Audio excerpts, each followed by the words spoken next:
And hello, and here we are in 2017, another year.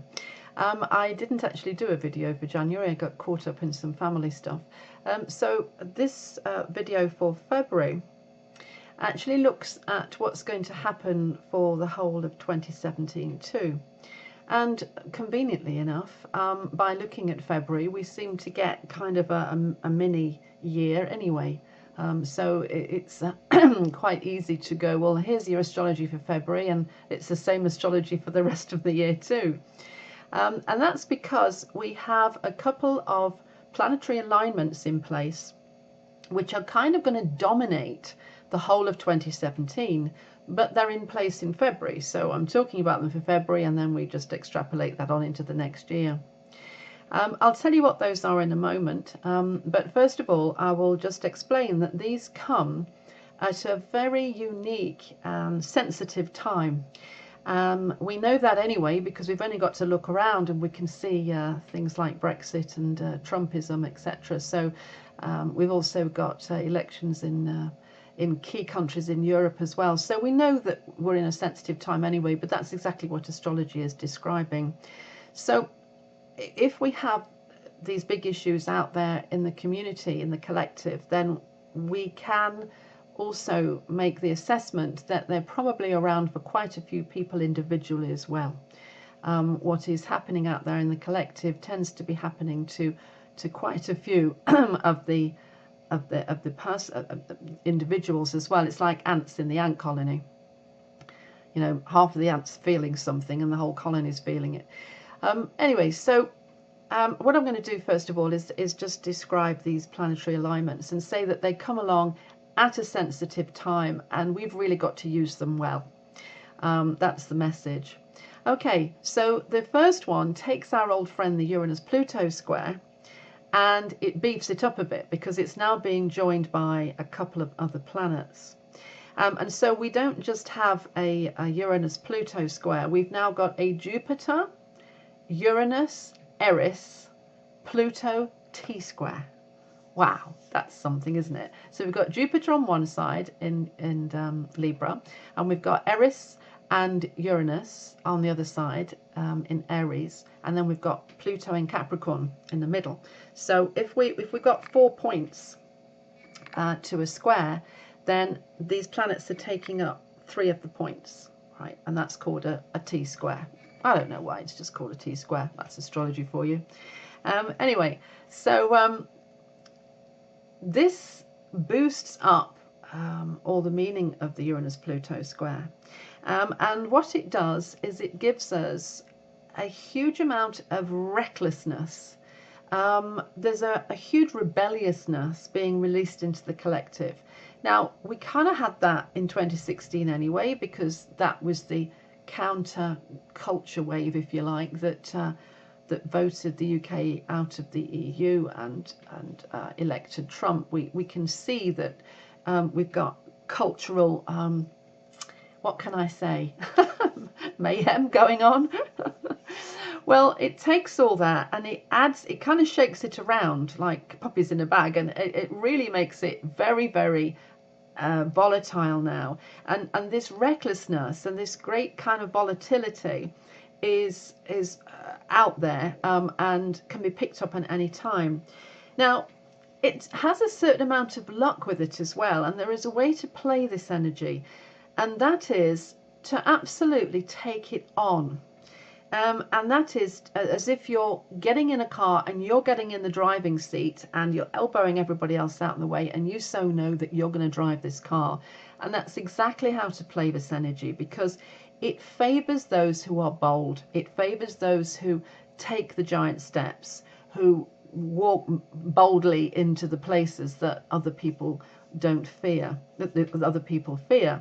Now, this is good for Prime Minister Theresa May of the UK, President Trump, because it's giving them this feeling of being Jupiter, being Zeus-like. I can do this, I can walk on water. And so it's probably adding or describing the emboldened feeling that they have and how they are just going to take it on and just go for it. Okay, well, whilst they're doing that, and there are open mouths all around them and a lot of shocked faces, we could also be doing the same thing in our own world, but probably with a lot less antagonism. So what we could be doing is we could be feeling bold, we could be feeling confident, we could be taking on the world, just getting into the driving seat and getting out there and doing it. And if we do, we will be favoured. This has great potential, this particular alignment. It contains a lot of magic.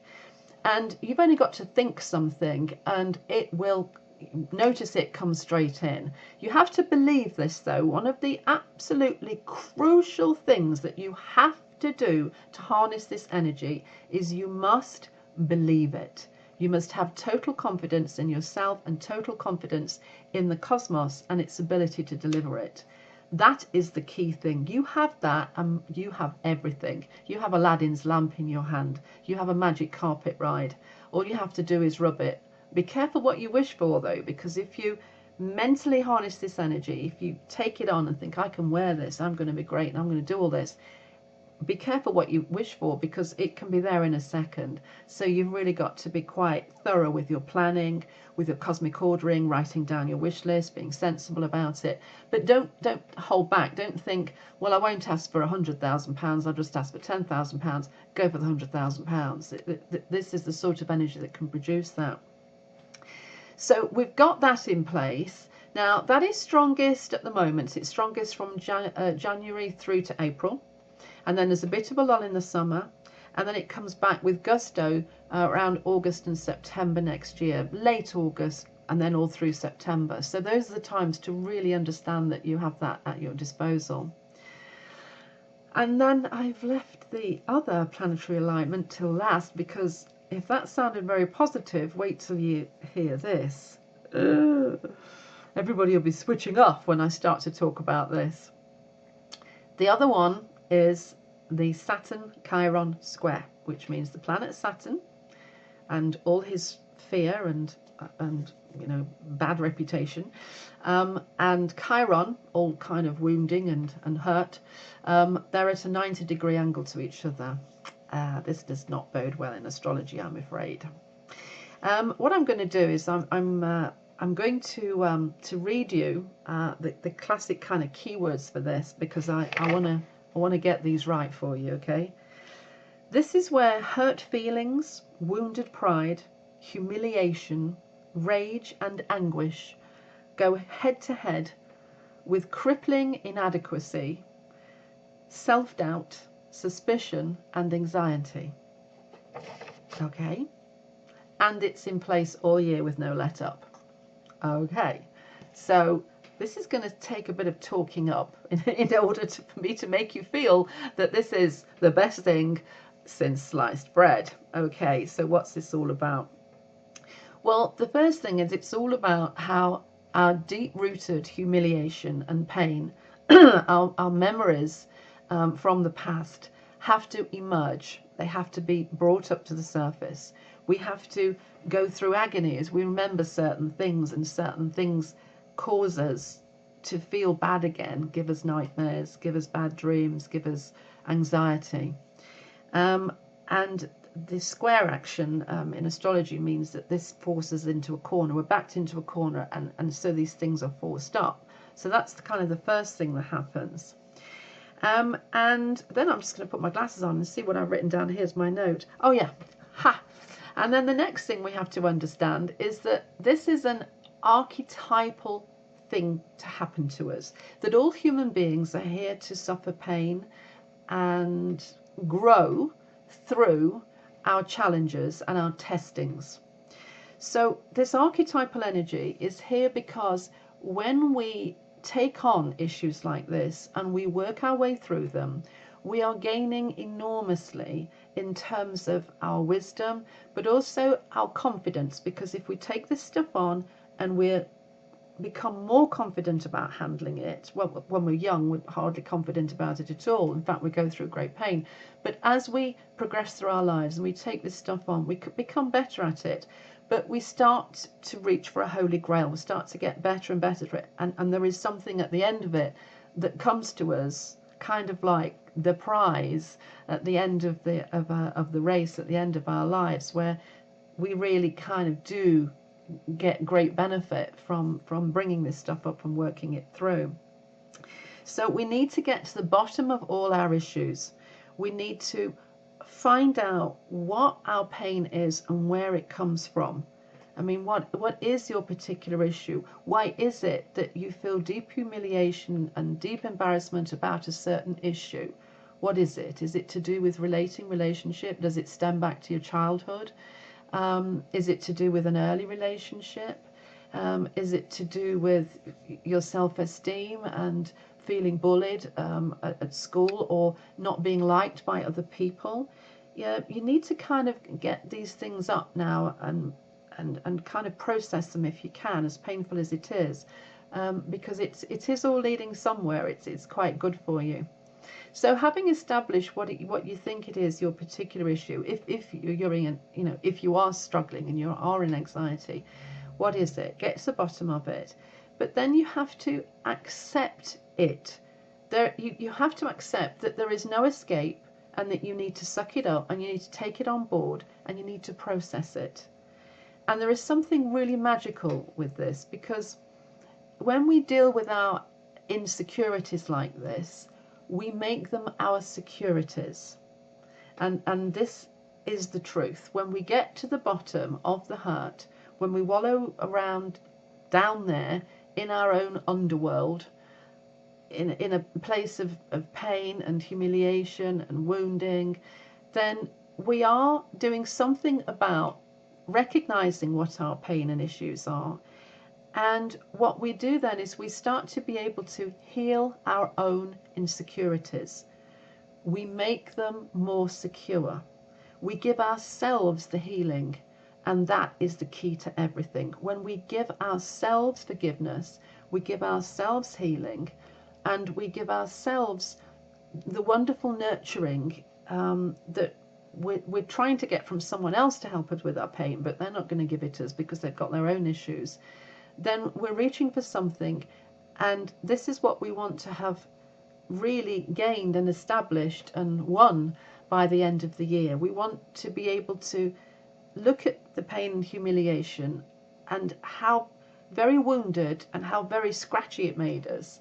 Because, if we've got a broken toe and people get near it, we're going to like really attack them.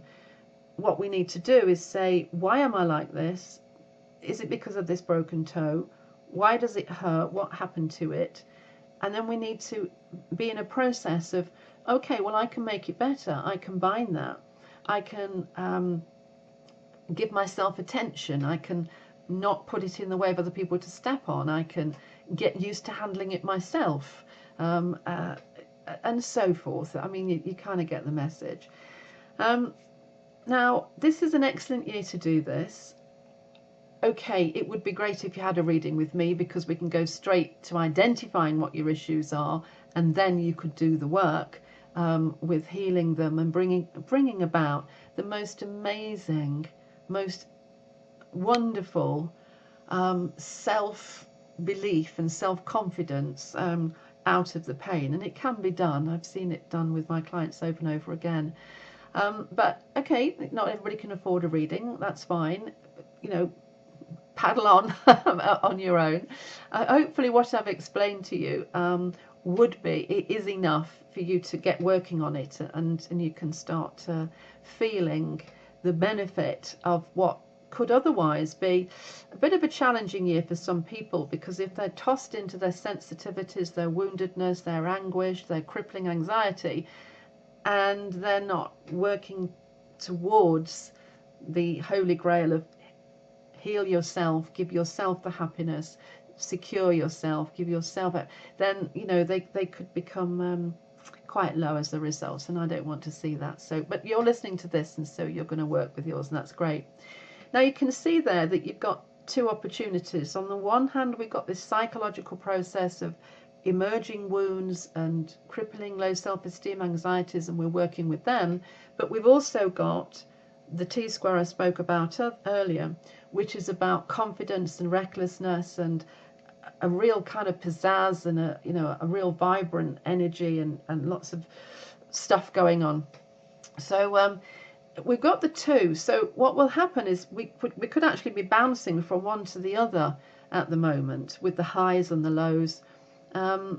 That can feel a kind of a little bit crazy, but work with it, because it's well worth working with it. When you work with the cosmos, you're in tune and you're working in the right way. No point in swimming in the wrong direction. Okay, so there we go. That works for February, and that should also work for 2017. But we'll get updates. I do these every month, so we'll get monthly updates as to how this is going. And hopefully you're all great, and I look forward to speaking to you again. And thank you so much for listening, and see you next time.